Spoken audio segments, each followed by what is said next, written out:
it would be the point where I put a senseless, funny, haha commercial. But this has just been a snowball of wrestling, so we're even going to skip that. How you fellas doing? Welcome to the show, everyone. Tired as hell. Come and take a load off. Then you sit on your nuts. Oh no! So wait, excuse me. I didn't know you felt that way. I'm sorry. I didn't mean to give that impression. It happens to the best of us. Anyway. Yes, Reese. You know we should do on this show, though. In all seriousness, what? After we get done with all of our shit, we should have. If Will didn't do it last week because I didn't listen to the show, we should have Will give his little adventure in E3. He actually did, as well as you missed the bar wrestling adventure. Yeah. So what? Listen to last week's show. Last week's show. There's a federation called Bar Wrestling. That sounds like what happens between the drunks every damn night. No, that was actually really cool. I would have liked to go see the show. Willie Mack worked it, so. So we might as well get to what's on the screen right now. Yes, ladies and gentlemen, that is an actual, well, not exactly a restraining order, but an emergency. I forgot what Jim Cornette called it. It actually is a restraining order. That is a restraining order. That is a restraining order because I know that's a subpoena is what that is. Okay, because I know Jim Cornette did do a response on it. I know Jim Cornette did do a video on it today talking about it, but yeah, Vince Russo has put a restraining order out on Jim Cornette. Probably because he knows that, like, if they did get into a fight, like, for real, Jim Cornette might give him a shot, but of course, Vince Russo is a little bit thicker.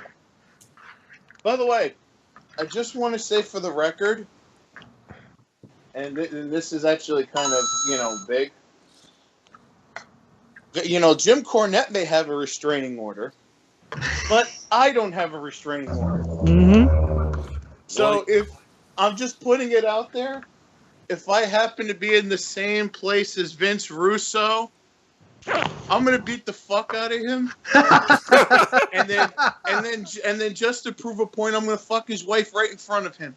Well, the funny thing is, according to Jim Cornette on his response video on YouTube, freaking bunch of fans actually sent Vince Russo's address and phone number and everything. Holy shit! Wait! They doxed Vince Russo. They doxed Vince Russo. Oh, this was before Vince sent out the order. So, oh man. So if anybody out there, if y'all can, send Vince Russo's address and phone number somehow our way. I'll make sure he his address, phone number. We're gonna do this the gimmick way, brother. You send his address, phone number, and a fucking tennis racket. You see, the funny thing is, when they get the information and they send it to Jim, like Jim's gonna want to do anything with this. He doesn't want to know where the fucker lives, other than saying, he lives in Indiana or wherever the hell. I mean, it says Court of Indiana on the restraining order, so I'm assuming he lives in Indiana. Well, supposedly, according to Jim, Vince has already put his house for sale. Jesus Christ! I literally only heard like the first 2 or 3 minutes of Cornette's response because the video cut out. Yeah. Yeah. Oh man, I need to listen. It's actually kind of appropriate. Someone, I don't know who drew this, but it looks like an old style comic. Okay. And it's Jim Cornette, and behind him are the Thing and the Hulk. and we're talking like 80s, like 1980s Thing and Hulk. Purple pants and all that. And there's Jim Cornette in front of him saying, "It's clobbering time, motherfuckers." Yeah, you got to send that through the group so I can save that. Yeah, because it is now my wallpaper. Yeah, I was about to say that'll probably be the wallpaper on my phone. Send it. I want to see this. I'll post it on the stream for everybody to see it once it's sent. Because you sit here, you do a video in response to this man when he basically calls you out calls you everything but a good Christian man. You fucking, and you're gonna fucking, you're the one who basically, oh, you never say this shit in my face. You never say this shit in my face. So Cornette calls you on your shit, and you fucking put a restraining order on him? Yeah. Of course. Of course. Stacy and Jim, I'm sure, had a great laugh, and I'm sure. Well, I'm sure Harley Quinn had a nice time with the piece of paper, shitting all over. Well, actually, Jim said that in next week's episode of The Experience, not this one, next week, he's actually going to autograph the subpoena and send it to a lucky fan. Oh, dude, I want to be part of that. I want that shit. I might have to tune in for that one. By the by, there's a couple. There's another thing that needs to be said. Apparently, Jim Cornette said Stacy ran down the stairs. Oh God! That poor fucking house. That poor house must have been rocked to the foundation. That house was built in it was a long time ago. It was built a lot better than a lot of the houses now. So, but it's not used to Godzilla running down the stairs. And boom. They said all the way from Kentucky you could hear. Oh God! Stace, shit. So there's the image in question. Image in question. I love that image right there. That's awesome. It's awesome. That's my wallpaper on my computer. It's fantastic. That is awesome. Let me get this out the way before I forget. I know it has nothing to do with the subject matter, but happy birthday, Big Uncle Quake. We miss you down here. Yeah. Now, I guess we have to address the other elephant in the room. The damn elephant that keeps coming back. No, oh, what happened? Hold on a second, because there's a secret that you guys don't know about me. Oh, what's that? What's that? I am. It's about the gay thing. We know. I am in reality a Terminator, sent from the year 2100 in order to kill Vince Russo. In that case, you're a damn sight better looking than Kenny Omega in a mask. So I was actually about to say you're about 17 years too late for WCW. Yeah, about to say. Yeah, that was Vinny kind of a Russo screw up took on your their job. If it was to kill off WCW, Russo took your job, bro. Yeah. Oh boy. I guess we have to talk about the other elephant in the room now.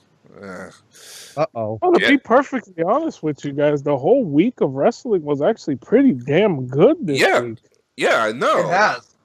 But let's get this over with. Guess who's back? Back on WWE. Again. How you know? Yeah, the bits is back. Yep. To take the tagline from Alien 3. Marlo Ronaldo has returned to WWE to commentate NXT.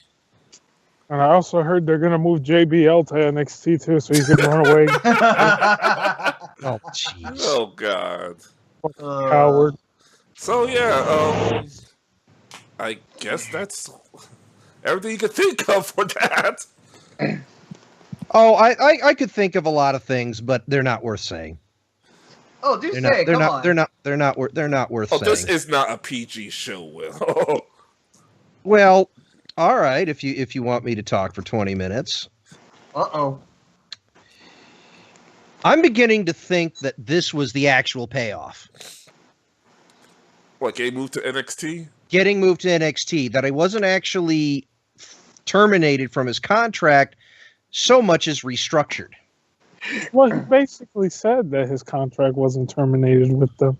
Yeah, he said he was just done broadcasting for SmackDown, because apparently Trips was the one who broke the news, if I'm not mistaken. Yeah, and there are a couple of things with that. Apparently, Trips and Vince are not seeing eye to eye on things. Well, they haven't saw eye to eye in a while, especially when coming to the NXT talent. Right, and poor Bailey. Bailey. Charlotte now. Bailey, half the women. Bailey, Charlotte, Enzo in a few weeks. American fake Alpha. No, I was talking about the shitty LOD clones. Oh, the Them Ascension. too. Them too. Yeah, you can add that to the list. But yeah, You a know. lot of Oh, NXT by the way, as a bit of a side, did anybody notice that one of them tried to become the size of a Road Warrior? Oh, he's always been huge. Yeah. He's always been big, but he's never been 350 pounds. Yeah, no, he's always been big like that. It's just the fact that you haven't seen him in TV on so long. No. He's been big, but he's never been like that wide. Even most of the people are like, Connor's changed. Right now. Yeah, right over there? Hold on a second. Well, we heard your response to the whole thing, and in some ways, I kind of agree. Wait, you said Hunter's gotten wider? Or am I just No, we're talking about the dude from the Ascension, Connor. The douche from the Ascension, Connor. Yeah, no. Oh yeah. He definitely has. Yeah, I have to say I did see him from the show. I was like, what happened to him? Well, we can talk about that, the rest of that on This Week in Wrestling, yeah. on this week, Yeah. on the actual week in wrestling. Go over the paper. Well, we already went over the pay-per-view, but Well, we didn't start the pay-per-view. Well, we talked about parts of it. yeah, We never actually did the show yet. we haven't done the show yet. So, but you know, again, it's still, you know, I get what I think like I think this was the payoff. I really think this was the payoff. It wasn't there may or may not have been money involved, but I don't think that the full payoff was to be released from the contract. I think the payoff for him was to get moved to NXT. And that's it. That's really it. Him and Nigel work well. I think Percy, who's really good in learning, will learn a lot from the both of them. Obviously, the man that likes to have his penis face fucked will be moved over to SmackDown permanently.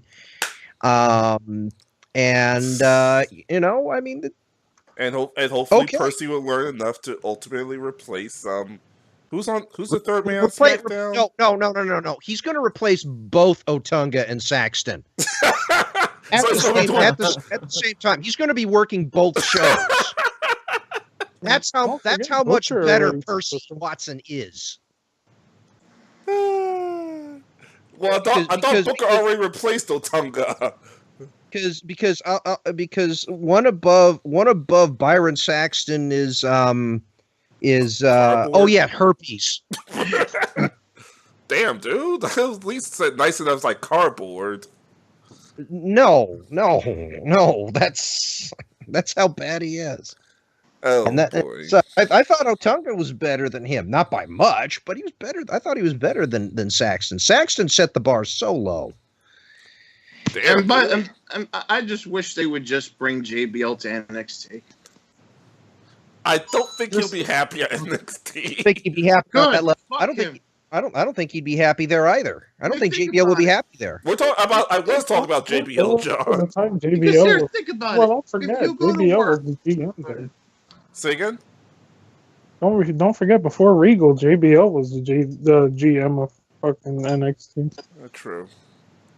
Anyway, because here's the thing: if you go to fucking work and you have a disagreement with a coworker, are you gonna sit there and say, "He's picking on me, I quit," or are you just gonna fucking stick it out like a real man? Let me just say this. We've had someone who was such a bitch at work that it was funny as hell when I heard what happened. And let me just say this. I was like, wow, my manager's a better person to work with than this son of a bitch. Oh, boy. Shall we get... Oops, wrong thing. Shall we get to the money in the bank of the money? Oh, gosh. Oh, boy, here we go. There's actually another announcement that needs to be made. Hold on. Okay, go ahead. Does it involve your butt? No, if I send something to Ty, hopefully he could put it up. Okay. Well, you have to send it across the Skype call to put it up. There we go.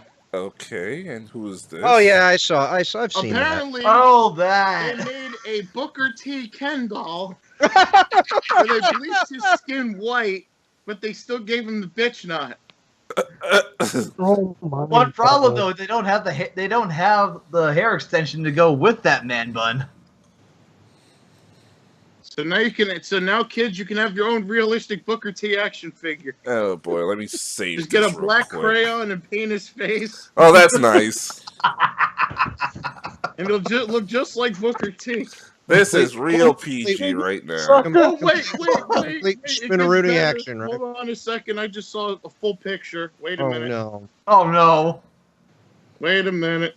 And this is why we can't get monetized, ladies and gentlemen. Wait a minute. There we go. I have my Apparently, screen. they also made a Mauro Ranallo bitch doll right in the middle there. Just excuse the black screen, everyone, while I get this version down. I'm surprised you didn't say that. Huh? Oh, I thought I accidentally did something with that. I'm surprised you didn't say that the third thing was the Byron Saxton doll. Well, Byron Saxton doesn't have hair. Doesn't So, matter. I can't think of who the hell that would. That'd probably be a Jay Lethal doll. But Jay Lethal doesn't even work for the company. Not yet. ROH has dolls. Yeah, They do? They actually Oh. have leather jackets and stuff too. Yeah. That's one of those. Do you know what really grinds my gears? They make the Oh. fucking gear out of real leather, and then don't even bother to paint the belts. So for people watching on the stream, all four of you, you can see the one with the man button on the, I guess it would be your left-hand side. Yes, it would. And the Mauro Ranallo figure has a button in the back that if you press, he cries. Jeez. Where JBL's picking on me. I need X amount of dollars.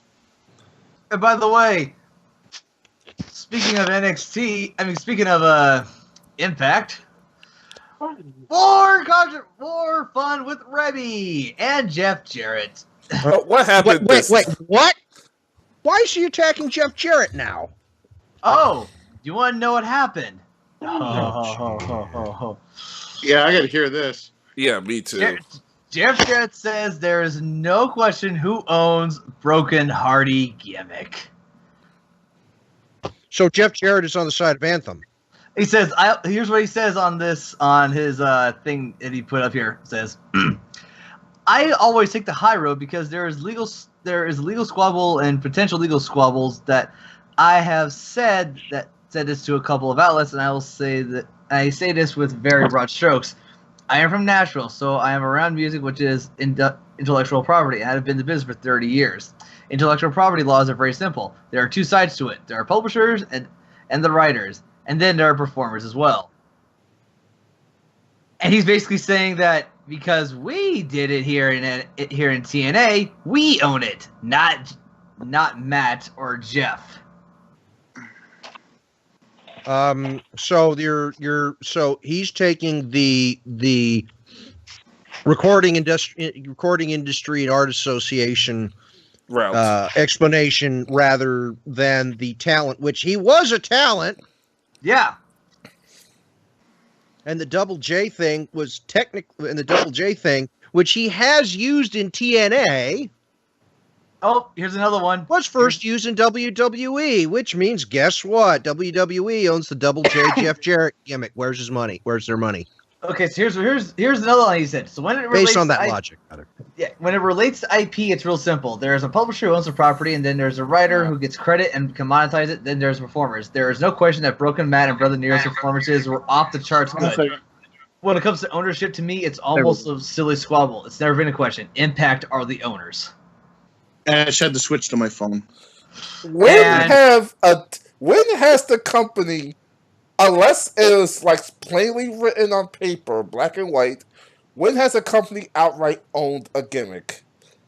Because like I said, we have to now. That's why I said when it's plainly written on paper, because the Dudley Boys can't use the Dudley Boys name anymore because WWE owns it.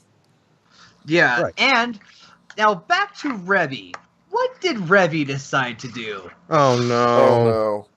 Give her lawyer another nightmare to wake up to. Here's some tweets. First tweet: stop doing stupid interviews before I release your drunk text and DUI records that somehow haven't gotten out. Wait, oops, and she actually posted them. Don't say you want to be done with drama. Don't say you want to be done with drama in a quiet manner and then have company stooges like Jeff and Dutch give interviews spewing BS. If issues were simple and cut as dry as these morons are trying to make it seem, I wouldn't have been out here fighting for my family. Truth is, TNA can't afford to go to court over this, so they're going to downplay it to everyone who will listen and lie to look powerful. Money is power. Never forget that, Jeff Jarrett. Oh shit! Well, It's like waffles.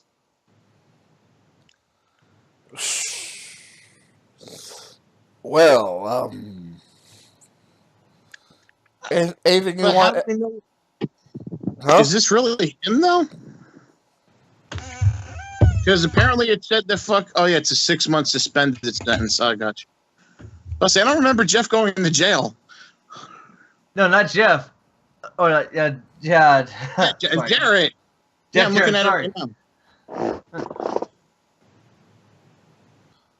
He's gonna go after her for that. That's way crossing the. Damn it! I can't believe I'm actually using this phrase talking about TNA, but crossing the line.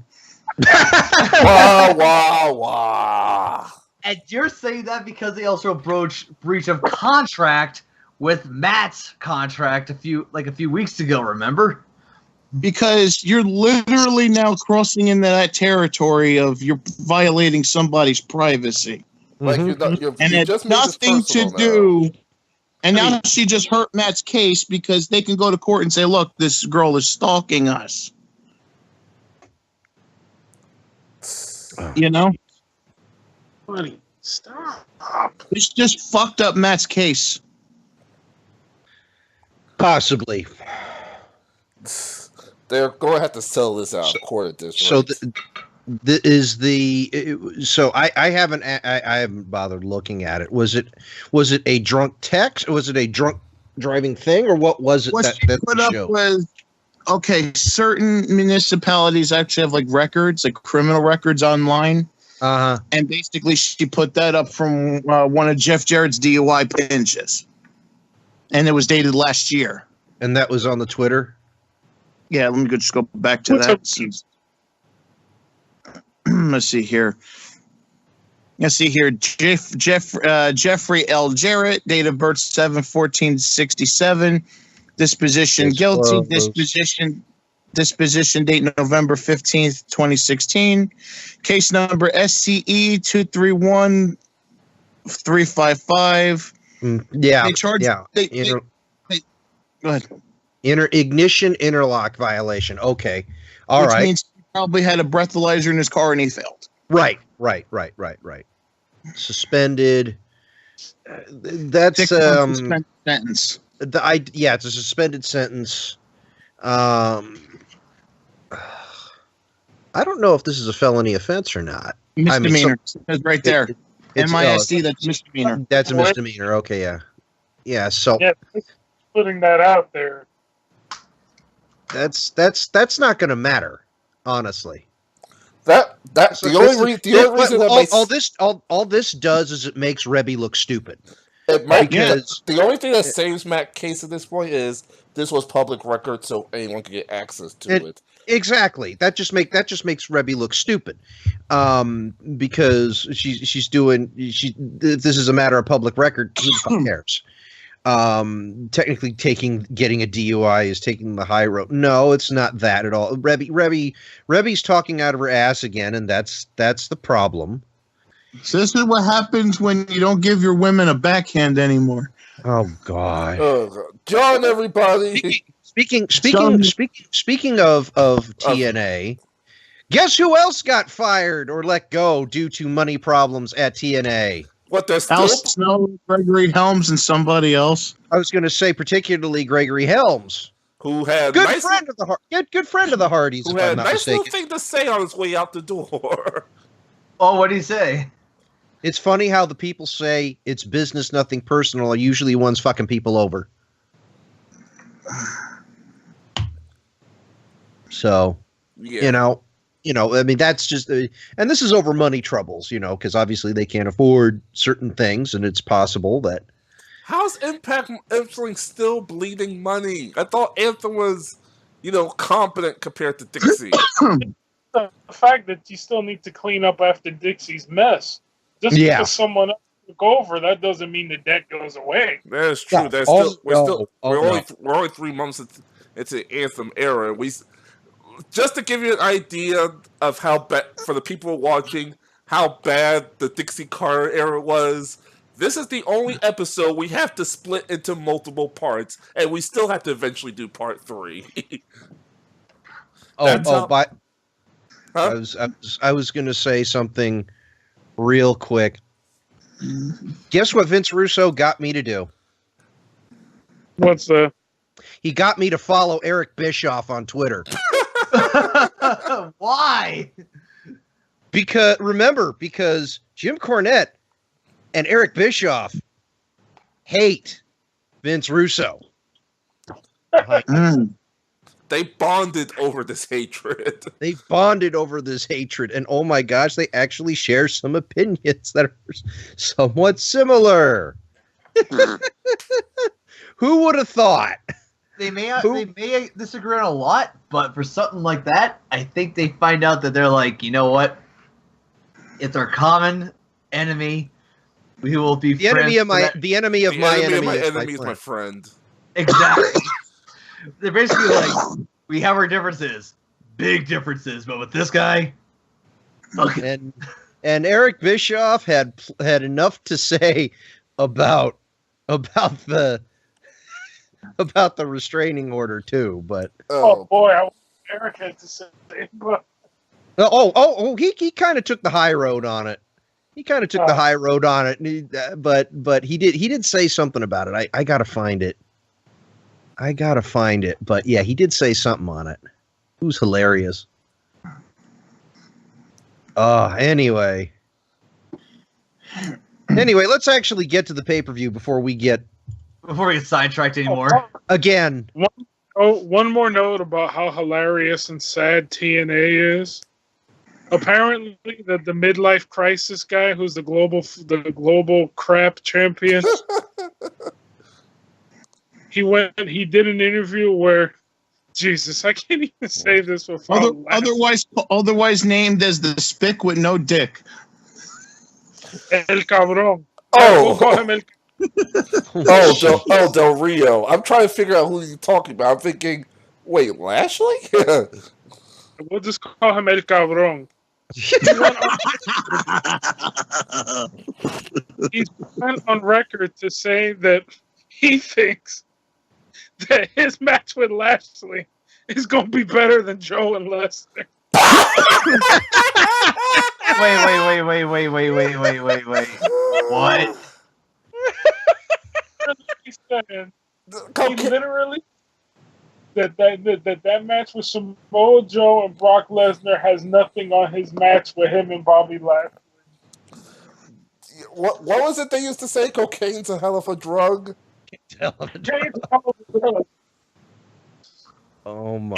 And as a reminder, this is the same person that needs the blue pill to keep his willy up. You fire me because I take pills for my pee-pee. You and Rudy Cisneros would have some very interesting conversations. Anyway, I'm actually going to agree with Wheel Girl. Let's actually start this weekend. Let's actually start the show. Money in the Bank. We haven't started the show for 30 minutes. What's another 15?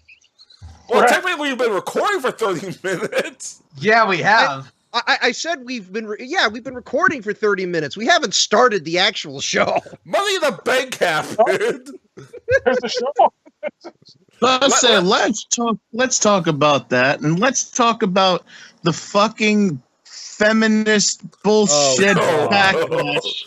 Let's actually tell our 5 viewers what actually happened. Which is why the first card is the women's Money in the Bank ladder match.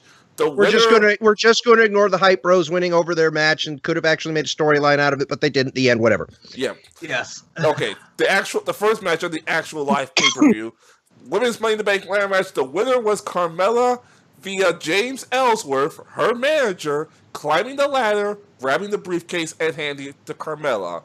On one hand, you can say, "Oh my God, this ruined This ruined this match. This was supposed to be the first ever women's Money in the Bank, and it ruined it. On the other hand, let's look at this. You had a heel manager helping his heel client win the match like a heel. It was brilliant. That was the first thing out of my first thing out of my mouth when I saw Ellsworth climb the ladder, and he grabbed the briefcase, and it landed in Carmella's hands and lap, and the referee signaled to ring the bell before everybody started arguing. I looked at that and said, "Please let that be the finish. Please let that be the finish." And guess what? It was. The only thing that they could have done better is if the referee made it stand, because the referee didn't make it stand. Ellsworth did. And they confirmed it on SmackDown, which we'll get into later. But oh my gosh, that finish was brilliant. It pissed a lot of people off. I'm sitting here thinking, look at how much heat this is going to get. Not only did it piss off the marks, it actually pissed off the SJWs who don't even watch wrestling. Oh yeah, I know. There were people who were on my list that were like, I just heard the first women's Money in the Bank match was won by a man. I'm glad I don't waste my money anymore. I'm sitting here going, you didn't watch the match. Mm-hmm. They don't understand how it worked. I said that's why wrestling sucks nowadays. One of the reasons. If it isn't the internet wrestling marks, it's the fucking people that always bitch every time they try to get heat. When part of the main reason about wrestling is to get heat. That's how you get tickets. Yeah. Like you need a villain for the good guy to overcome.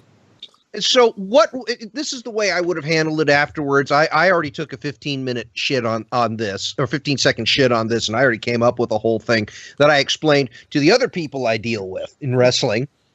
Dude, look how many people are going to be wanting to kill Ellsworth over this? Yeah. How many people are going to want to kill Carmella over this? How many people are you going to want to see? And you saw part of it go out on SmackDown with Charlotte and Becky Lynch on Carmella. How many people are going to go out there and want to? Yeah, that sounded wonderful. Do what John just did, all over James Ellsworth. And watch this. It's going to be Lynch or Charlotte or Tamina. It's going to be all four of them. It's going to be those four that are just going to beat the living shit out of him. Yeah. There was a scene where I have Ellsworth on Facebook. Yeah. And he shared a freaking picture from SmackDown, where Brian was flipping out on him in the ring. Yeah. And Ellsworth is says stuff like he's still able to do something. That shit's awesome. Yeah, he's getting heat. Yeah. Look at that. Which is what you're supposed to do. Like I said at the beginning, it's a heel manager helping his heel client win like a villain. And that's what's so good about it. And what's even more brilliant about it is that there was nothing that violated the rules. We'll go into what happened on SmackDown. The aftermath, but the aftermath on SmackDown later. Yeah, on This Week in Wrestling, we will get to that. But yeah, as JBL kept saying, there is no rules for there to violate. Yeah. For example, it may be an underhanded thing, but name me a bunch. I can name you a bunch of Money in the Bank matches that ended with shenanigans. Yeah. Which she did. Well, we'll talk about that on the This Is Wrestling. Yeah. I'll give a perfect example. These fucking cunts. If they would sit there and cook dinner and wash the fucking dishes instead of worrying about what happens on a wrestling show, there would be more happier husbands than they are now. Gosh. Oh God. That's called getting heat. Yes, I believe the tag team match was next. The tag team match was next, and this is where they started to take it a little too far with the bullshit endings, because the bullshit ending on the women's Money in the Bank was brilliant, but you can't follow up a bullshit ending with another bullshit ending. And what do they do with the bullshit ending? Oh, They know. decided to double down on it because the New Day did win the match, but by disqualification when the Usos Count walked out. out. Like, Well, count out. Still disqualification. Count out disqualification. But yeah, after they hit the Midnight Sun, one of the Usos pulled the other one out the ring and they walked out the match. Getting counted out, New Day win, Usos keep the belts. Yeah. Well, it works. I didn't think they would. Like, we all thought they would at least get the belts because of how long the Usos have it, but this could actually work. They haven't had the belts that long though. No, they just won They've only had it for like they've only had it for about 2 or 3 months. Yeah. Right Now- before Mania. I mean, granted, I think Lou and John would agree that it's 2 to 3 months too long. Yeah. But John the Usos. but I know But- John's not defending that. Yeah, exactly. So much. but there I actually voted for the New Day, remember? Yeah, he did Yeah, vote we for the did. New Day. Vote for the New Day.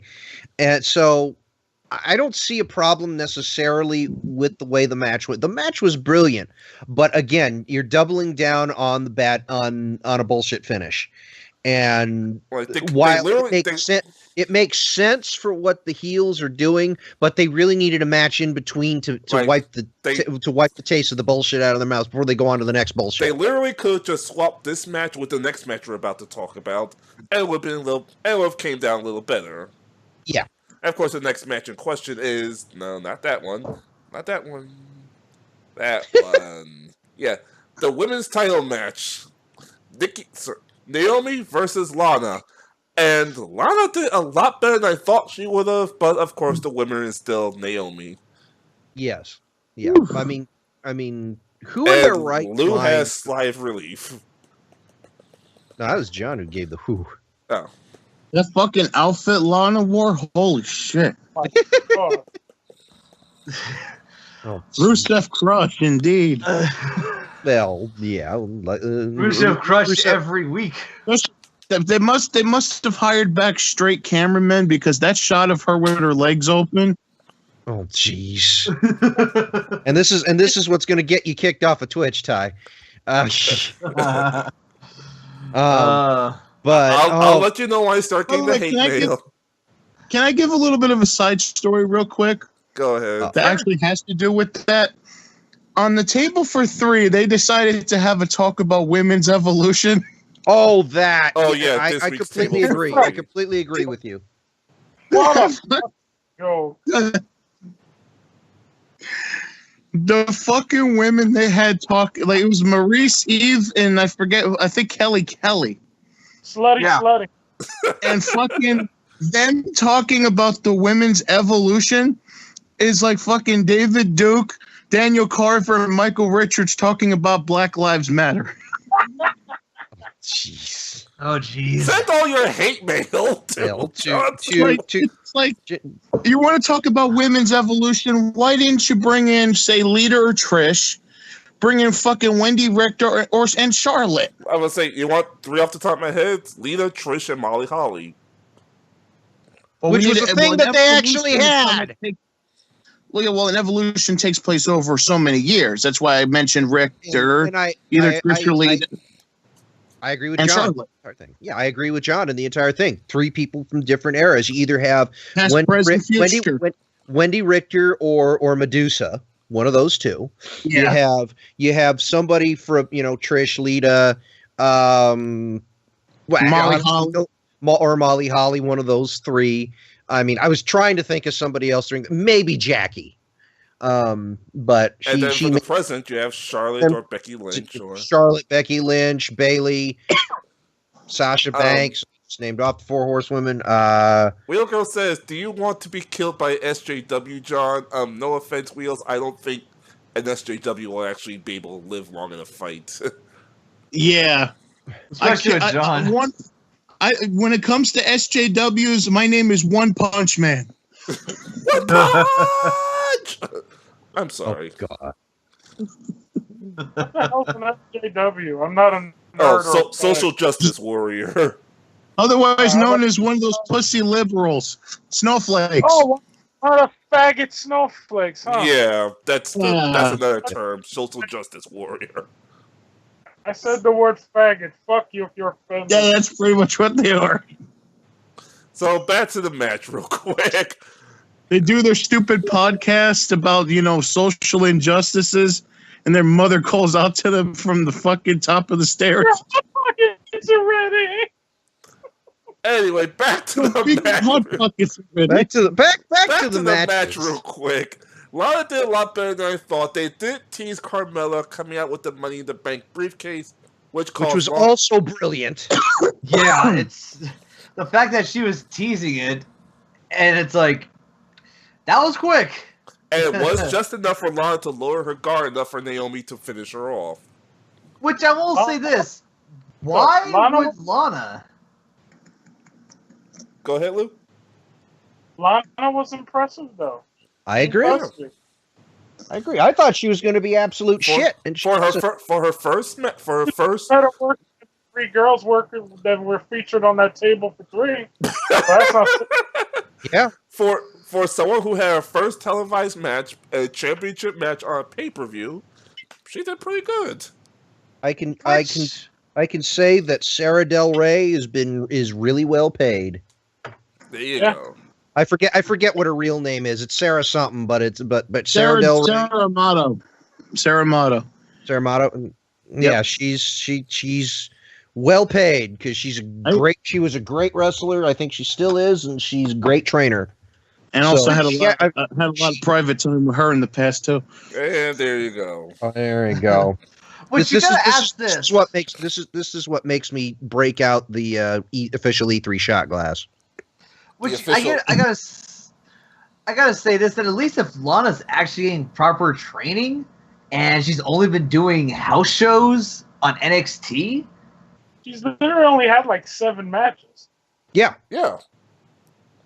It kind of says something. I like it. You should see how if you ever watched like The Miz when he first started out, how green he was right off. Oh yeah, fresh off Tough Enough. Lana was better than that. Yeah, pretty much.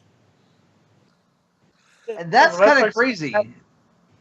That's like saying having herpes is better than having the club. So we get to this World Championship match next. Jinder Mahal versus Randy Orton. And with the help of his loyal One thing I have to say about the Mahal Orton match, the way WWE is booking Jinder sucks. They're really killing his buzz. They're killing his buzz. Because this could have been the time where he could have just beaten Orton and that's that. Yeah, he could have beaten Orton clean as a whistle, proved that no, I am not a fluke.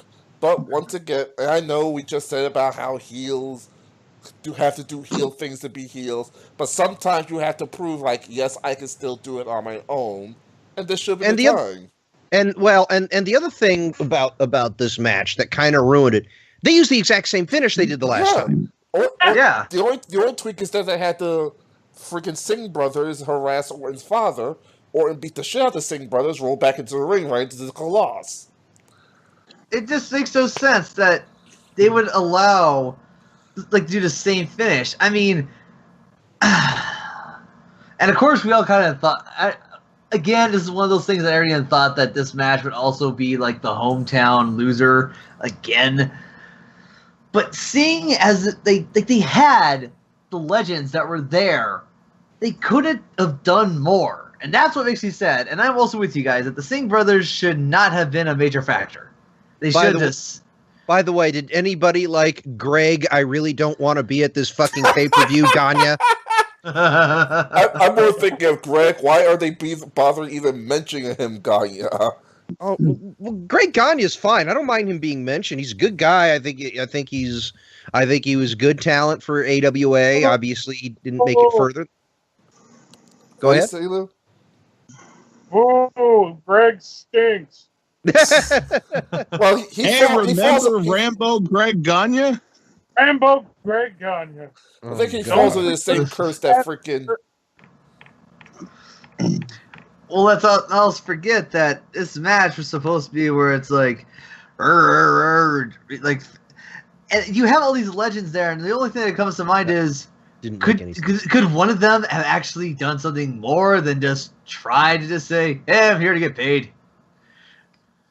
Nope. Like, nope, none of them. Also, we have to talk about something that actually happened before this. We actually had a return. Try to think of who. Because the Ascension match was after this. Debut of freaking Maria and her husband. Oh, right.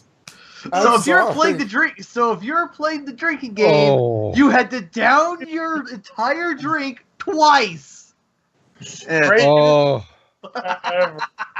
And Lou apparently loves that theme song. Everybody else was trying to hold their lunch. I got it. dude, well, of course you got it. You're holding your lunch and his and everyone else's. But oh my, that was brilliant. Did you see the? And it's John's favorite thing to bitch about the cuckold husband. You know, oh gosh, this is brilliant.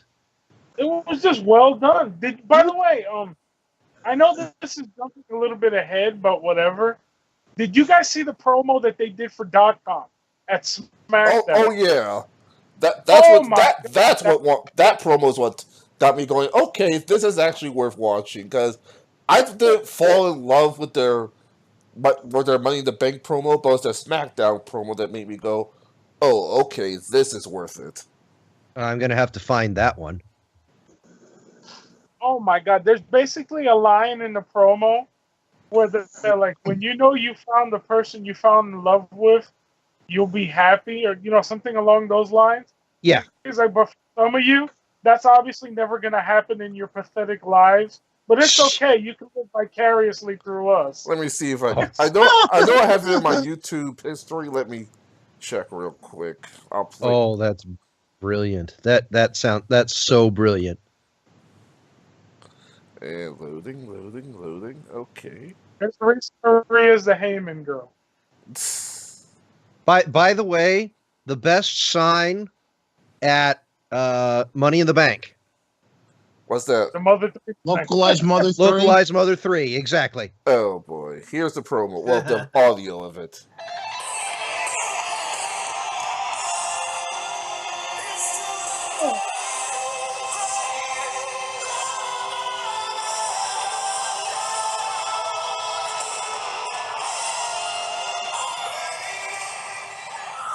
My name is Maria Kanellis, and I am the first lady of SmackDown Live.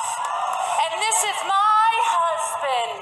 I am Mike Kanellis.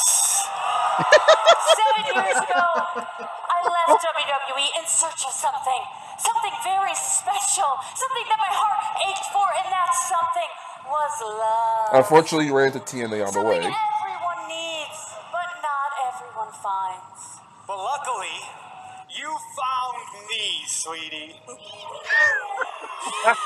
for those of you who haven't found love, this might be the closest you'll ever come to it. So just embrace our passion And witness the power of love.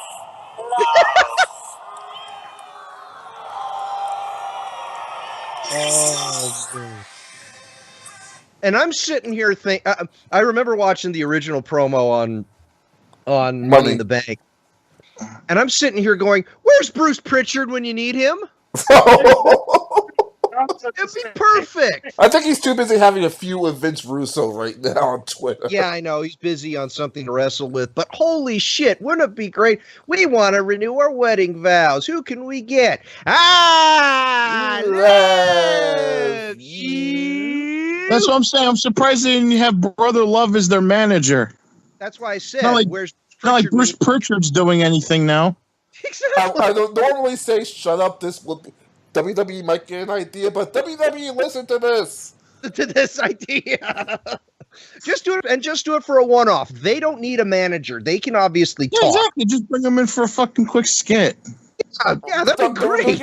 Then we do your wedding vows thingy. There you go.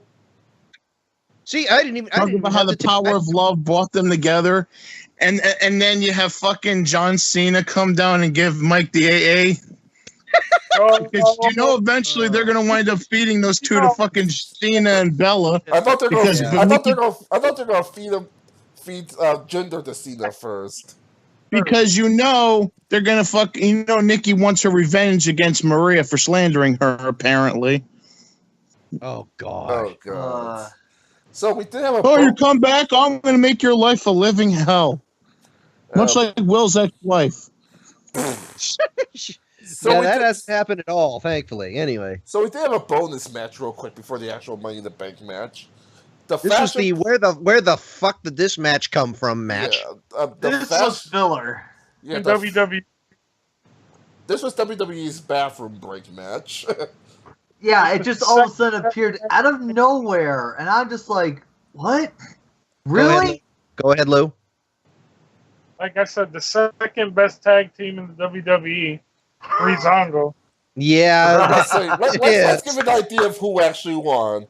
One of these two was the #1 contenders of the WWE Tag Team Championship, and the other group is the Ascension. Guess who won? The toilet. Yeah, pretty much. Yeah. Breezango wins against Victor and a 350-pound Connor. I think Connor is in his phase where he's trying to bulk up. I think I think he just got caught in that particular phase where he's just got the round midsection and he's going to burn off all that fat. And he's going to be cut as hell. That's Triple H did that a lot. He might have seen what Ginger was and like, you know what? Maybe this is what I need.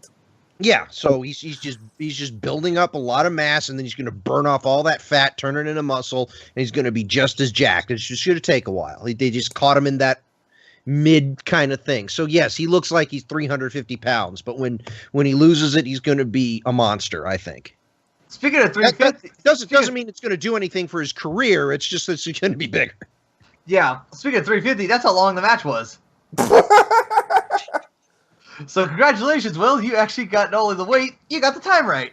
Oh, wow. So congratulations for that? No. So you get a cookie.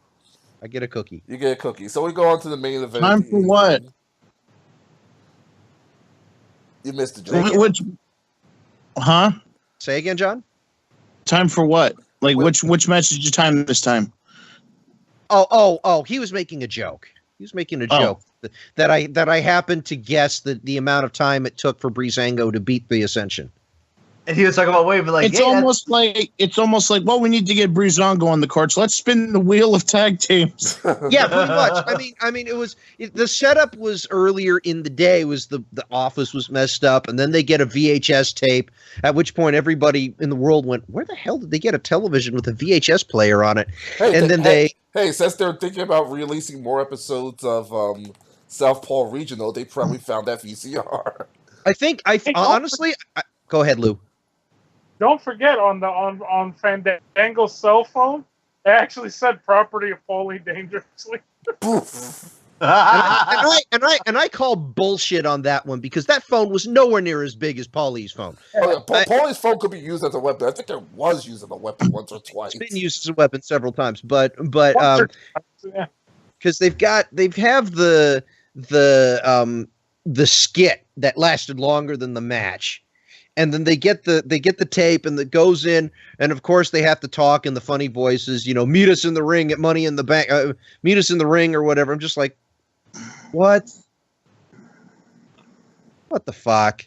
And then they just throw the Ascension out there because that means they do nothing. And well, you need a heel tag team for them to face, and the Ascension are the only ones doing nothing. Apparently, they couldn't get like because everyone else thought it was American Alpha. Yeah, and but that would have been an interesting surprise, but I knew it wasn't going to happen. I think they still want to rebuild American Alpha. I think because rumor is they are in talks with Shelton Benjamin again. So if Shelton does get his contract, that might be one way to help rebuild them. Yeah, so they did have it with American Alpha, but we're going to say that to This Week in Wrestling, down on SmackDown, because. Yeah. But yeah, main event, Money in the Bank ladder match men's. The winner, as pretty much we all predicted, Baron Corbin. Even though I threw my shit in the thing, I figured Corbin was going to win. I just figured it'd be an interesting swerve if they had done Sami Zayn, but yeah, Corbin was definitely the guy. He actually did a pretty good job. I love the way they teased the finish. I love the way they took out Nakamura in the beginning. Like literally, And- Nakamura's doing his entrance, and Corbin just ran him through. Just ran him over. Yeah, it was just a steamroller. And they turned it from a 6-man to a 5-man. I love the way they handled a lot of the match. Kevin Owens, Sami Zayn had some stuff. AJ had stuff. Everybody had stuff. You've had the tease when Nakamura came back of Nakamura Styles facing off, and I looked at it as like, can we have a Nakamura Styles ladder match in the future? I know how this is going to end. You don't even need a ladder match. I mean, they just look at each other. Yeah, it's like they're holding they're staring at each other. They're both holding the ladder, and they look at each other. And everybody already knows the history between Nakamura and Styles from G1, and they're just looking. And they're like, all right, to the side. And they slowly move the ladder to the side, and they just give us what we want at that point. It's just, oh gosh, what a move. Yeah, there's nobody gonna say anything about this. I don't know the fucking fact of the matter that Nakamura needed his music to come back to the ring. That I agree with. That I agree with. You know, it's you don't fucking for real. That I'll agree with, but it's. Let me actually post this up on. That's one thing that I'm sick and tired of seeing. It's gotten to the point it's like a fucking joke to me. All these fucking wrestlers, when they do run-ins or they come back to the ring, they always have to have their music playing, or somehow the sound guy just happens to have their music queued up at the right time. Hey, look at that! Let's get his theme going. I'm thinking those sound state. For some odd reason, my back head can't think that they have those. Remember that soundstage ring you had once upon a time, Lou? You know when they had the microchip they step on and the theme song plays. Somewhere in my back of my head, that's what's going on. It's almost like I'm gonna kick your fucking ass, but hold up, play my music. I got to agree with this tweet here. I love what Corbin told that fucking loser. I just love the whole thing. Is like, don't use words like spots. They're above your pay grade. And how much you're willing to bet that fucking guy is a fucking Bullet Club fan, the one that used that word in that tweet? So you know what? I would not be surprised. In fact, if we go look at this guy's like past, we actually see a Bullet Club shirt. We're like, yep. Congratulations, we found a smart. By the way, you see they actually make a Bullet Club parasol to go along with your Bullet Club purse. You know what? Merchandising, where the real money of wrestling is made. Bullet Club the T-shirt, Bullet Club the breakfast cereal, Bullet Club the flamethrower. The kids really love that one. And then there's Bullet Club the doll. Ring. Me. Oh, I can see Kenny Omega actually doing that, by the way. Well, he kind of did do that with another thing. It ended up being terrible. That's why I keep saying Cody Rhodes is the best thing to happen to the Bullet Club for a long time, because he might actually do something with it. And Marty Scurll, excuse me. Look at. Sorry, go ahead. That one spot with AJ was fucking awesome too. The floor is TNA. Yeah. Oh, the floor is TNA was great. Oh, I thought he was going to win the match there. I know. I thought he was going to just clip the thing off. It was just like, "Hi, I got it," and then just free fall to the bottom. It's just free fall. and you had Dolph Ziggler on the corner with a big ass smile on his face, with him chuckling, going, I'm just going, dude, what do you want right now? You just laughing your head off. Dude, why are you laughing? Dude, the guy could get the briefcase. And then when he landed, I don't care how strong you are, that's going to hurts. I think he also landed with. I think his head actually hit the mat too. I thought he might have, He's lucky he didn't pull an Owen Hart. I'm surprised he didn't dislocate something, to be honest. Well, Yeah. he did. Yeah, like his neck. Yeah, I know. He did actually land right ish. I mean, there's no way you can really land right from a fall. 20, What was it, 15 20 feet in the air. feet? 15 And feet to think in the air. if Owen but- landed like that, he'd still be here. Well, he also landed on a turnbuckle, so He landed on a turnbuckle, and if he had landed like that, he would have just caved his intestines in or something like that. But He'd still be alive in some way. But yeah, watching that whole thing, I was just like, oh, just the fact that he took the spot. I don't even know if that was actually part of the match, but if that actually was like unintentional, I'm like, good. You get 10 points just for that alone. Just the fact that you were able just to survive that landing.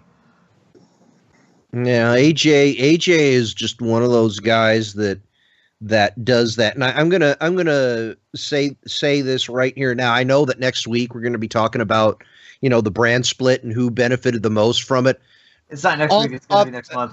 Oh, next month. Okay, well that doesn't matter either way. Just right off the bat, number one, AJ Styles. Period. Yeah, I'm gonna go with that too. Just period. End of discussion. And that is the best guy that ended up with the brand split. By the way, I have a quick favor for everybody. If I don't get to it first, if somebody could take that old sound clip of Wile E. Coyote falling and put that in where AJ drops to the fucking mat after grabbing the briefcase, that'd be greatly appreciated. Internet, you have your mission tonight. There you go. And just make it worse, just change one of the ring aprons from the Money in the Bank one to a TNA one. Imagine if that fall were actually filmed with the 10,000 frame per second camera. Oh, the slow-mo guys, AJ falling. Yeah. Then you see the look on his face going, holy shit! like you would see the color leave his face during those few seconds of falling. It's like, and all of us fans just going, please don't die, please don't die, please don't die. And then as soon as he lands, you see his whole body you see the shockwave all over, and it's like, I'm surprised it ended up with broken bones. Well, remember what happens when you die. You void your bells. And he didn't do that. So I'm pretty sure he's still alive. Yeah, he's still alive. Because he had to do his spot with Nakamura. Ooh, so this you can tell Nakamura didn't know how to do that spot to begin with. Well, because it's like AJ knew how to hit the rope and sell it, pull back. Yeah. Fucking Nakamura just hit the rope and he just still stood there. Yeah, he's still got some work to do with those. He's still working on differentiating U.S. from Japanese style. Yeah, well, it's more like Japanese style ring is I think is the thing, because the rings I think are different between. WWE is like much larger. They use ropes and Japan uses actual cable. Uses cables, yeah. Oh, they actually use real cable? They use cables, yeah. They use cables. They're safer. They're springier. They don't have to worry about. You don't have to worry about certain things. WWE actually uses ropes, which Mark Henry actually broke a couple times. Which Mark Henry broke a couple times and injured himself on because of that. Mm. So was there? Which is another thing Cornette had to complain about, but that's another thing altogether. Yeah, I can understand that. So this was actually a pretty decent pay-per-view. Include the fact of the Snowflake freakout. And by the way, in honor of Jinder Mahal, I think it's time we should make our own championship. We can call it the Mid-Card Heavyweight Championship of the World. They already have one of those. It's called the Intercontinental Championship. Oh wait, but that's on Raw. They have the U.S. Championship. Unfortunately, it's owned by someone who says, "I am the face of America," and I am in the ladder match. Oh! Did you see how brilliant his entrance was? Oh yeah. around his face still, and he walked underneath the ladder because he didn't care. I saw that. He wants to be introduced as the new face of America. Did you hear the audience? Someone punch him in the face of America or something like that. That was brilliant. You can't write better shit than that. Oh my gosh, that was so great. And the best part is no Hogan, because Hogan doesn't work the mid card, brother. Oh jeez. So let's get to this week in pro wrestling now. Oh goody, this week's shows. These were actually decent shows. I know there's two major points of Raw. So is there anything else we want to talk about before we talk about the two big things that happened? Yeah, let's talk about, how somehow an ambulance got into the backstage. Well, that's one of the two big things. That's one of the two big things. Let's leave that for later. That's the one we want to talk about. Both of these things we want to talk about. I'm just trying to think if there's anything else on Raw we want to talk about before we just start gushing over these two things. I forget, because there was some decent stuff on Raw that happened. Although I think they're pushing Matt and Jeff over a little bit differently, but let's see now. That I know they had the Joe showdown, but that will go on to one of the two big things later on. We'll talk about one of those two things later on, which Joe, oh gosh, I'm so glad it's almost what I would have done, but yeah. All right, might as well just in terms of getting those two together. All right, might as well just talk about this. The first big thing. Guess who else is back? Well, let's start with how this started. This started with Roman Reigns and Samoa Joe, the only Samoan in WWE that doesn't have the last name Anoa'i attached to him. So he just says that he's just a nurse. He's just Joe. Yes, but they shouldn't say just Joe, because there was a wrestler named Just Joe. Well, tell Roman that, because he's not just Joe. He's not just Joe. Your favorite little tool, Matthew, pointed that out. But oh gosh, it was funny as all hell. You just Joe. I'm just like, really? And then he gives him the fucking the what's his name headbutt in the chest. But it was the Samoan initiation match. Yes, it was.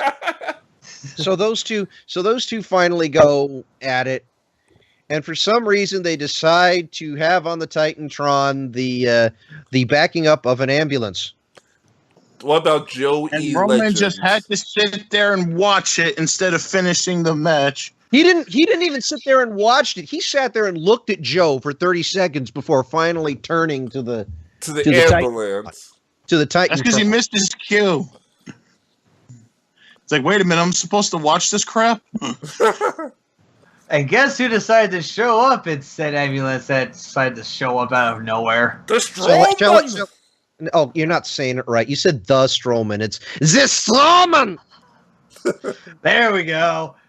Yeah, the fact that he's like, well, he's just saying his name in a growl, as always. He's just saying Braun. It's just, And of course, the crowd popped. The crowd popped because they know the Roman killer's coming.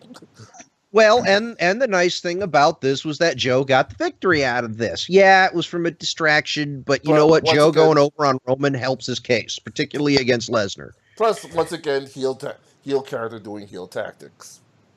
Yeah. Yes, except that this is Joe versus Roman Reigns, meaning anybody going against Roman Reigns is automatically the babyface no matter what. It's the same problem with John Cena. Anybody that goes against John Cena, even if you're heel, automatically becomes the babyface. So the Strowman comes out and murderizes a nearly subconscious Roman Reigns before announcing that he will face some great balls of pornography in an ambulance match. Yes, the pay-per-view that we know, the we know it's a dick pay-per-view.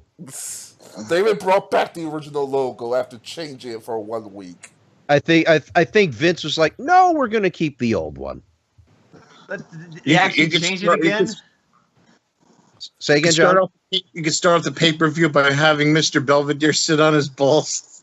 Oh God.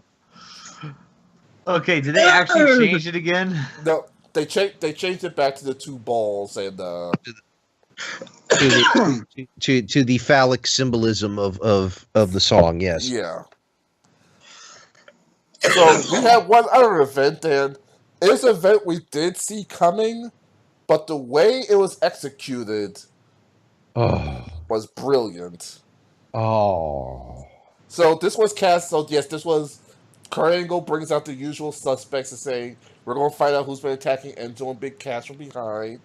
Big Show pretty much cut promo was like, I can't believe after all these years you wouldn't trust me. If I'm going to attack these two, I'm going to attack them face to face. And he walked out. And Kurt pretty much said that after numerous investigation, that the Revival is also innocent because they have a rock solid alibi. So Corey Graves, of all people, stand up and said, because Cass did say that, I was in the back, I felt like the punch was the size of a baseball or something like that. And you could almost hear the Phoenix Wright objection sound from Corey Graves. Because he still is like, I'm sorry, but that's wrong. I talked to the WWE medical staff. They never treated you. Well, it was the ambulance that treated me. Well, okay, but what about the security footage? But long story short, it was Big Cass all along. And he cut the most scathing, brilliant heel promo. Always said that Enzo was the talker of the group. But Cass proved me wrong. He can Cass can talk. Cass can talk. It's just that he was very good on his role. Yeah. And at the very, that whole thing, you've been the one holding me back. You're the reason why we don't have a championship. You're the reason why I'm not a champion. So yeah. And then he kicked it. So yeah, he finishes it off. He gets the big boot to the face. And then he leans over him, and not on the microphone, but you could hear him. And you just see him go, and you can't teach that. And Angle's just like, what the hell are you doing? And then he walks off. Oh, that was so good. He was like, when fingers start pointing at me, I decided to cool them down. But I wanted to see how smart you were. And you know what? You're even dumber than I think. Yeah. But they overshot that, though. All Corey Graves literally had to do is show that footage from when he said, I want to shake the hand of the man that attacked Enzo and show where Big Cass shook his hand. Yeah, but then that would just be hearsay. Yeah. That's not proof. That's not proof. If in a court of law, that's not proof, because you have to assume, well, a lot of people shake your hand, Corey Graves. Did all of them attack Enzo? It's just wrestling. Common sense doesn't mean anything. Yeah, but that was the brilliant part of this. They actually applied common sense to this, and it worked out. Remember, this is not the booking of Disco Inferno, who would probably turn Big Cass into a Martian.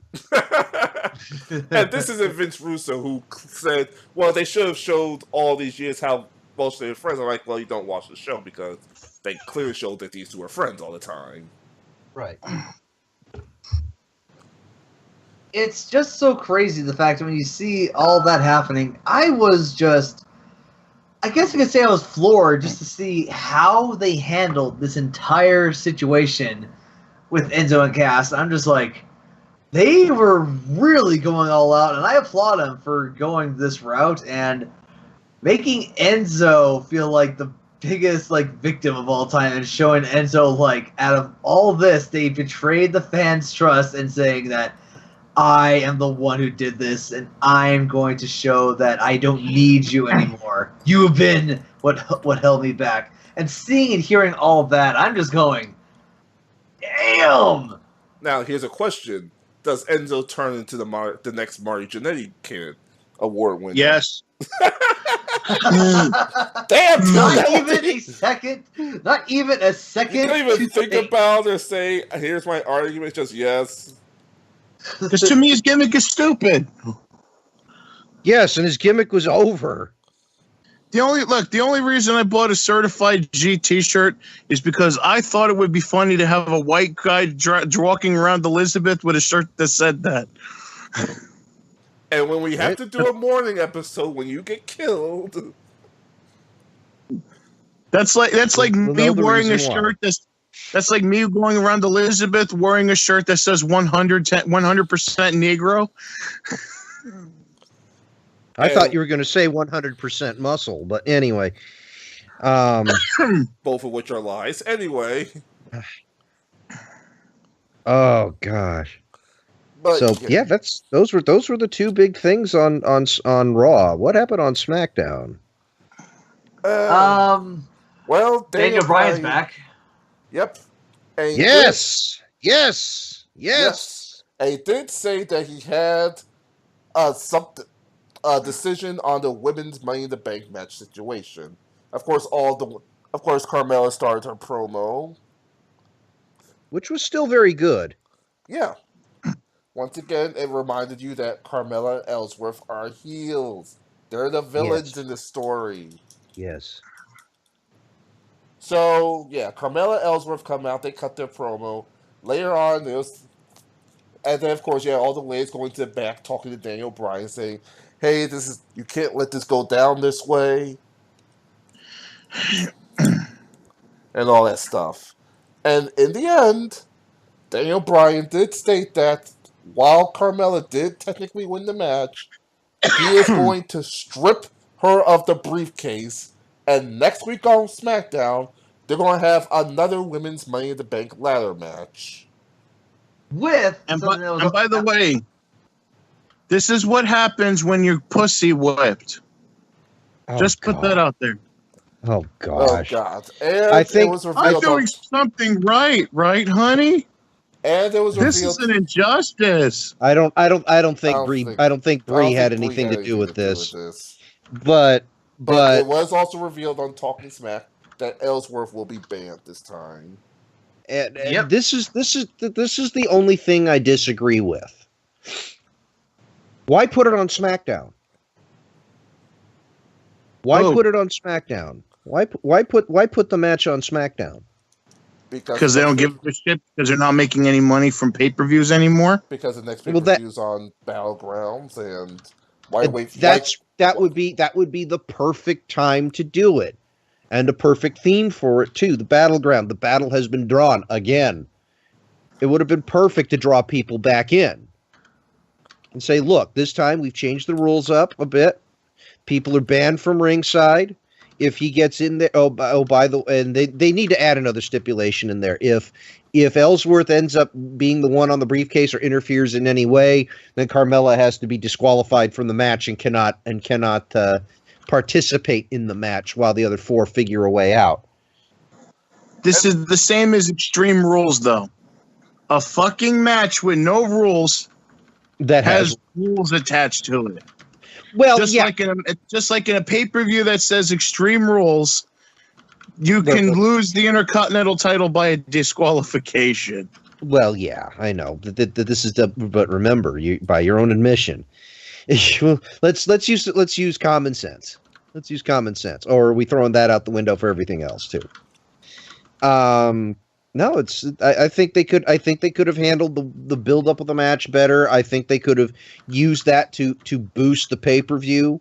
I think that the timing of I think this was a knee-jerk reaction. I really do think this was a knee-jerk reaction. If this was planned, the writers are dumb. If this was a reaction, then the writers are dumb, but it's a knee-jerk reaction thing.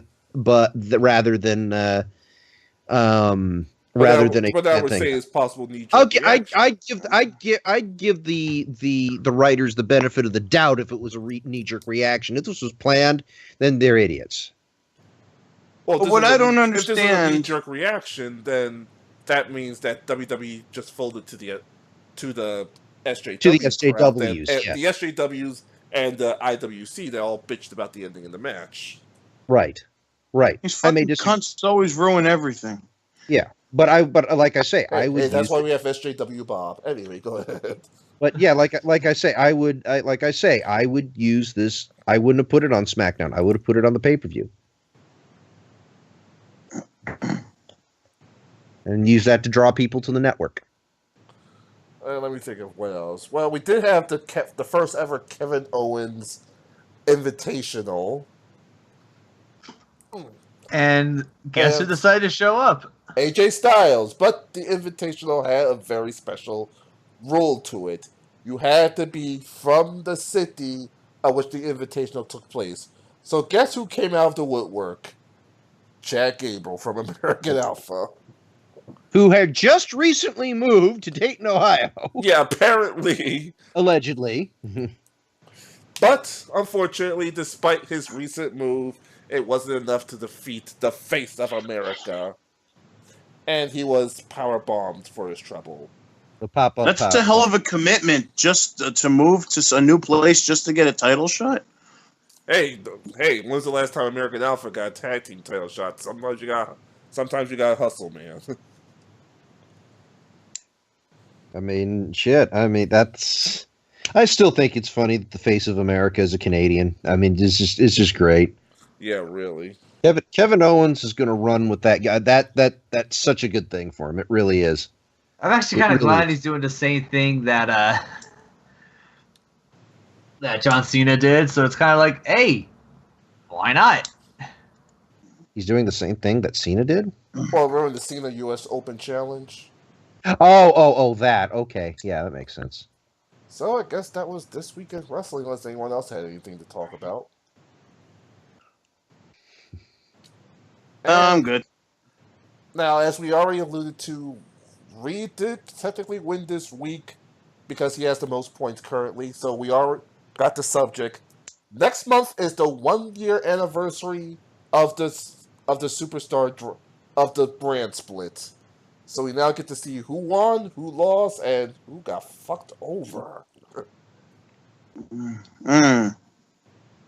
And honestly, seeing what has happened throughout the year, it's going to be interesting to talk about. Oh, sure.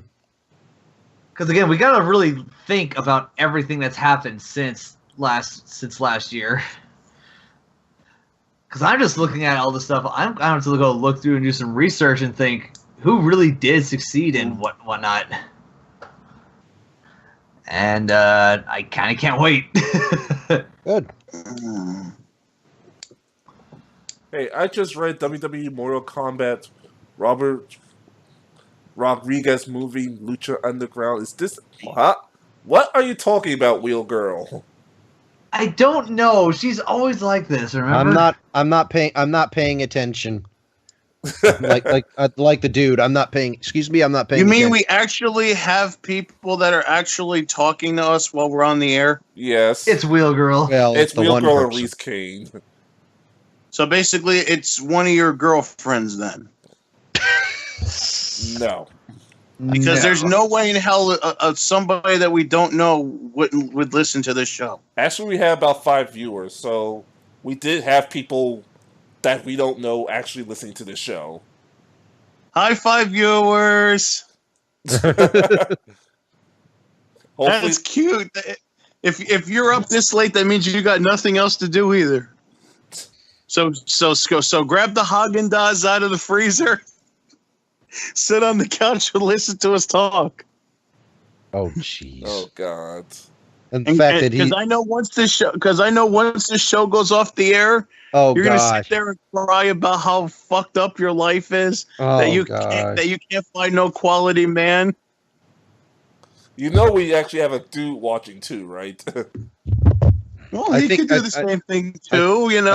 I think he could be gay. We don't know. I think we ran out of talking points this week. I think we're gonna end the show. Is what's gonna happen. I mean, you never know. He could like girls. He could like guys. Who the fuck knows these days? So let's end the show. Thank you for listening, and please don't murder me. Well, it's a short fucking show. Yeah, that's why I was like, is there anything else to talk about? Because we still have a lot of time. But we have nothing to discuss for the next half hour. And I honestly can't think of anything right now. And John sounds like he's diseased, so It's allergies. Well, there you go. She said you're a dick and need to be set on fire, John. That means I'm doing my job. yes, yes. I'm doing my job. That's what that means. Congratulations, John. Congratulations. You just passed Heel School 101. Now let's see if you can get to Roddy Piper levels. Okay. I could, but I'd probably lose a few friends in the process. Because they're eventually going to listen to this recording on YouTube. A few? Anyway, I guess Lou wasn't able to rejoin us. Yeah, sadly. Well. Damn, short show. Well, sometimes it's actually a good thing that we have a short show sometimes, because we don't know if something might come next week that we might have to talk for a really long time about. And plus, there's also a good thing. Oh, that's right. That's not until the following week. Yeah. The New Japan show. Let's not forget here because if he was still here, I'd have grilled him on the Omega Okada 2 match. But the good thing is that we have 2 weeks for the pay-per-view, so we get the break. They gave us time instead of having to go from 1 week to doing the recap. Then the next week we got to do a prediction, recap, prediction. It's like, stop. By the way, there's something I want to talk about real quick. All right. Okay. Oh, no. I actually watched the U shoot with Too Cold Scorpio. Really now? Wait, Yeah, you gave money to Steve Oliver or Sean Oliver? I thought you hated that guy. I have my ways of getting them that involves not paying money. Gotcha. Okay. Okay. I'm not going to say where it is, but it's an extreme wrestling. You have your ways. Yeah. But a couple of the bullet points is that apparently Scorpio's dick is 12 inches long. Okay. So for all you ladies out there, that was I think some of the men.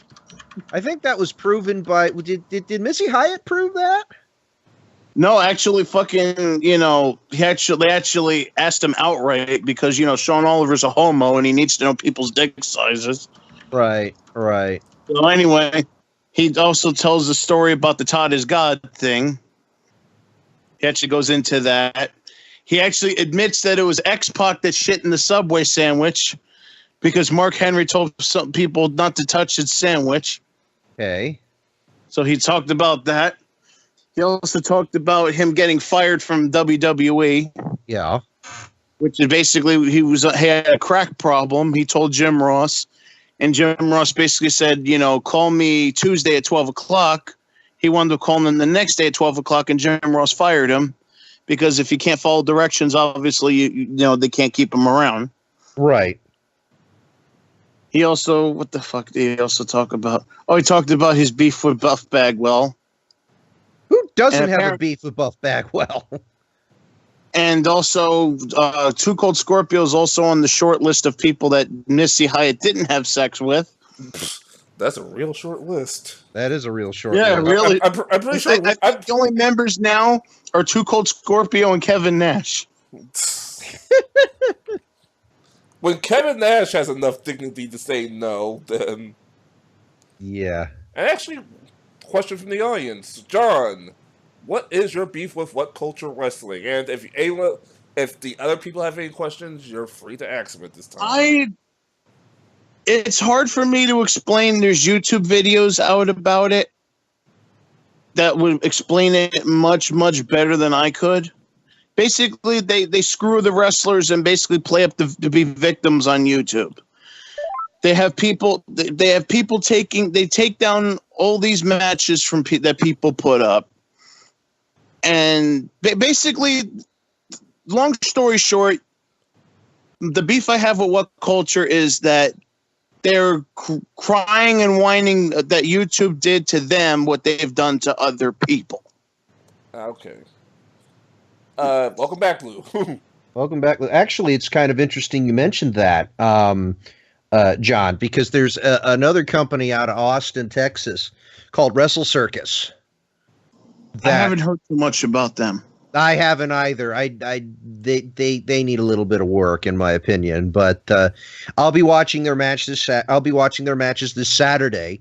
So we'll see what see. The thing is, they were doing stuff on YouTube. They were actually streaming live on YouTube their big matches. And the problem was YouTube, of course, went through their adpocalypse thing. And so since they're and they named off wrestling, of course, most to all wrestling promotions that post wrestling on there are now off YouTube, except for WWE because they're sports entertainment. Apparently, Impact and they have sponsors. And apparently, Impact has enough money to keep them on the air somehow. So I get the feeling that there's some money involved in there somewhere. As long as you're making money, it's one thing. But Wrestle Circus, in association with a person that I'm talking to right now, apparently worked a deal with Twitch TV. And they are the first wrestling promotion on Twitch to stream stuff live and have replays through Twitch. And they were also basically put in the position where they're already getting partnership. Nice. So, and you know who you could thank for that? Mr. Rogers and Bob Ross. You can definitely. I agree with that. If it wasn't for those live streams of that content, Twitch wouldn't be looking at getting more actual live action content. No, I agree. I think those things helped, and help does come to Twitch because now we can use the talk show link. And also with that, the nice thing about that is that they're returning to a lot of the stuff that Justin TV used to do. But now they're able to branch out, and plus Twitch also kind of has that Amazon money, so they're able to. And also, yeah. And also, do you remember when fucking Playroom first launched on the PS4? How people would use that to stream their little stupid shows on Twitch? Well, let's admit, half people are trying to stream porn as well. That's also different. Like backyard wrestling in the living room and shit. And Twitch brought down the hammer because until recently, if you stream a talk show, you have to stream like 95% gaming content. What really screwed that up was they had this fucking dude basically being naked on camera. That's what really put the hammer down. I also added the end porn. Yeah. So really, this is actually an interesting deal, and they did have some replays. These guys are actually the guy who's running the show at the moment, and I think Lou's trying to say something or whatever. But Lou, you there with us? Lou, you there? Lou. I think he's having issues. Still having technical difficulties. Yeah.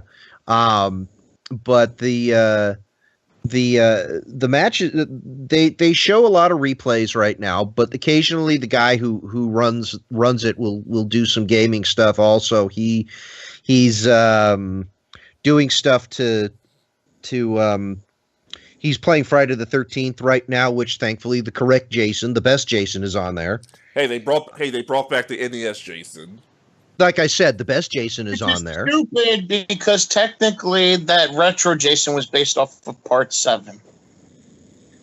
And the Part 7 never happened, right? No, Part 7 was done in 87. Oh, okay. And fucking the game came out in 88. Oh, so okay. the current Jason at that time would have been the one from Part 7. Gotcha. The blue and purple Jason. Yeah. Oh, okay. Even though he was blue and purple in 87. No, well, the NES has obviously different palettes. That's why they could have made the mask fucking white. Since John's more of a Halloween guy, boo. The cover of Friday the 13th game for the NES features Jason from Part 7. What they did with the new Friday the 13th game, they made the purple and blue Jason the Jason from Part 3 instead of the Jason from Part 7. Oh, okay. So it looks different. Okay, so it's a different looking Jason. Okay. The way Jason looks in the video game it takes reference from Friday the 13th Part 3, not Friday the 13th Part 7. I get you. Yeah. Gotcha. Which, by the way, I think Michael Myers and Leatherface are in the game too. I don't remember. I still want Freddy versus Jason 2, but that's just me. Apparently, that's going to happen sooner rather than later. I don't know how they're going to do it with Robert Englund gone. Everything, You know? Anything you want to add in actual wrestling, Lou, before we could continue? Well, did you guys talk about the awesome new stable on Raw, the Entourage? Oh, no, No. we did, actually. So, we have a new stable. Thanks to the brilliant mind of The Miz, he brought in Bo Dallas and Curtis Axel as his new entourage. Because the name Job Squad was already taken. Well, to be This fair, is they can play up the fact that they're both. It's coming from an Usos mark, right? Yeah. They can both play up the. Axel and Dallas are going to run. I hope they let Axel and Dallas run with the ball. I see a tag team title reign coming from them, hopefully. Like, Miz can always play up the fact that, like, Bo, your father was IRS. Your brother was a former WWE champion. Axel, your family lineage from Larry the Axe Hennig to Kurt Mr. Perfect Hennig, and look at you. Under my guidance, I can mold you into superstars. Or some shit like that. If they make them cocky, obnoxious heels, it will work great. Have them act like Entourage guys, it would be fucking great. It would work. It's gonna work. Have at least one match just for shits and giggles. And I know this is not going to happen because it won't work at all. Between the Entourage versus the Titus brand. But then one of them has to be babyface. Good point. They're both heels. They're both heel stables. Well, technically, the Titus brand could be the baby faces because technically Cruz and Mazzara are baby faces. I'm thinking that idea died in the water. Yeah, I'm just glad to see that they have Axel and Bo as a tag team. It's good to see WWE finally doing something with Joe Hennig again. Now let's just hope they actually go through with it. Yeah. I was unaware that Bo Dallas could grow facial hair. Well, he did the movie, and they like how it looks. So you should keep that. That beard. I'd never thought that I would think scraggly would ever be a description, but yeah. It works. Works.